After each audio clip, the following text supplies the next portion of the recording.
సద్గురు, మీరు ఒకే సమయంలో 14 యాక్టివిటీస్ దాకా చేయగలరని చెప్పారు. మేమంతా తెలుసుకోవాలనుకుంటున్నది, మేము కూడా మా బాడీ ఇంకా మైండ్ మీద అలాంటి పవర్‌ని ఎలా సాధించాలి? ఓహ్! నేనెప్పుడు చెప్పాను? నేనలా అనలేదే. సరే ఏదైతేనే. మీకు లివరుందా? ఉంది. పనిచేస్తోందా? అవును.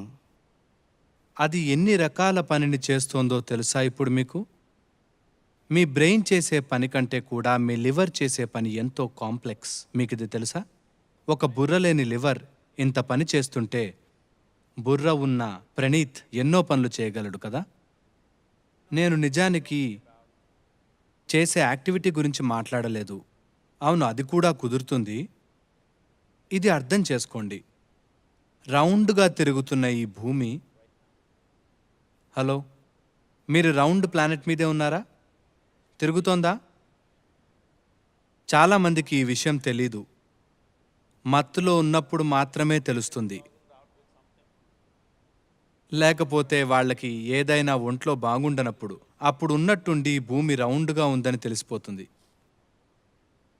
మీకు తెలుసా ఎంత కష్టమో ఒక మనిషికి ఇలా ఒక లాటిట్యూడ్‌లో ఉండి తిరుగుతూ మ్యాగ్నెటిక్ ఫోర్సెస్ కూడా పనిచేస్తున్న భూమి మీద నడవడం? ఇదెంతో కాంప్లెక్స్ విషయం. ఓ సంవత్సరం వయసున్న బాబుని అడగండి. who is, let's say, 1 year of age, he knows how complex it is. వాడికి అదెంత కష్టమో తెలుసు. మీరు చూసారా? కానీ మీకు నడక వచ్చేశాక ఆ అదేముంది అనిపిస్తుంది. అబ్బా ఏం నడుస్తాం అని కార్ డ్రైవ్ చేద్దాం, మోటార్ బైక్ డ్రైవ్ చేద్దాం అనిపిస్తుంది. కానీ నడవడం అనేది చాలా కష్టమైన పని. 14 కాదు, ఒక 1000 జరుగుతుంటాయి. మీ మోకాళ్లలో, మీ బుర్రలో, మీ శరీరంలో ఎన్నో పనులు జరిగితేనే ఇది కుదురుతుంది. ఇదంతా మీరు కాన్షియస్గా చేయగలిగితే అప్పుడు మీరు ఓ 1000 పనులు చేయగలరు. ఇప్పుడు ఎలాగూ చేస్తున్నారు, కానీ మీరు వాటిని కాన్షియస్గా చేస్తే మీరు ఒకేసారి 1000 పనులు చేయగలరు. నేను దీని గురించే మాట్లాడాను. మీ మైండ్లో ఉన్న ఎన్నో ఛానల్స్ గురించి మీరు నిజానికి అవి చెయ్యక్కర్లేదు. మొదలుపెట్టి వదిలేస్తే చాలు, అవి జరుగుతూనే ఉంటాయి.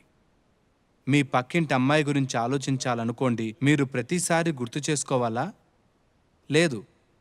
ఒకసారి అమ్మాయిని చూస్తే చాలు, దానంతట అదే జరిగిపోతుంది. ఎందుకంటే మీరు అట్రాక్ట్ అయ్యారు కాబట్టి. ఇలానే ఒక సమయంలో 10 విషయాల మీద మీరు అట్రాక్ట్ అయితే మీ మనసుకి 10 ఛానల్స్ తయారు చేసి వాటిని నడిపించే శక్తి ఉంది. ఒక కష్టమైన మ్యాథ్స్ ప్రాబ్లం, ఒక సెన్సేషన్, ఓ మ్యూజిక్, ఓ రాగం, ఇది అది ఇలా 100 విషయాలు ఒకేసారి నడిపించగలరు. మన మైండ్ ఇంత కాంప్లెక్స్ మరి.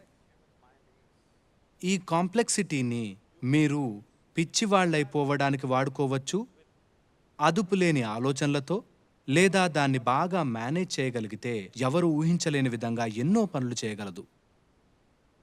మైండ్ ఓ మెరకల్లాగా పనిచేయగలదు. సరైన ట్రైనింగ్ ఉంటే ఎన్నో అద్భుతాలు చేయగలదు. If the necessary training goes, ఎవరైనా అక్కడ నడుస్తున్నారనుకోండి, వాళ్ళను చూడగానే వాళ్ళు ఫిట్గా ఉన్నారో లేదో మీకు తెలిసిపోతుంది.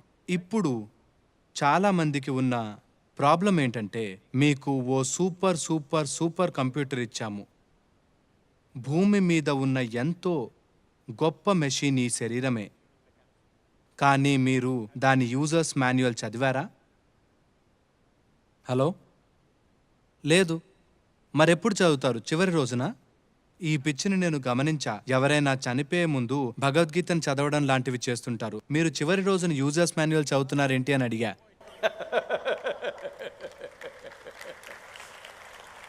మీరు ఫోన్ కొన్నప్పుడు ఫస్ట్ 3 డేస్లో యూజర్స్ మాన్యువల్ చదవాలా, లేకపోతే 3 ఇయర్స్ అయిపోయిన తర్వాత ఇంకా ఫోన్ వద్దనుకున్నప్పుడా? ఫస్ట్ 3 డేస్లో చదవాలి. నేను మిమ్మల్ని ఏదో గ్రంథం చదవమని చెప్పడం లేదు. ఇదే ఓ గ్రంథం. దీన్ని చదివి అర్థం చేసుకోగలిగేలాగా మీరు ఉండాలి కదా. దీనిలో ఉన్నదేంటో తెలుసుకోవాలి, ఎక్స్ప్లోర్ చేయాలి కదా. ఈ జీవం ఉన్నది దానికోసమే, ఇంకో దానికోసం కాదు.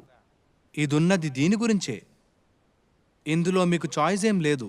దాన్ని ఏది నడిపిస్తోందో తెలుసుకోవాలి. అది తెలుసుకుంటే దాన్ని మీరు కేక పెట్టించచ్చు. you can make it roar.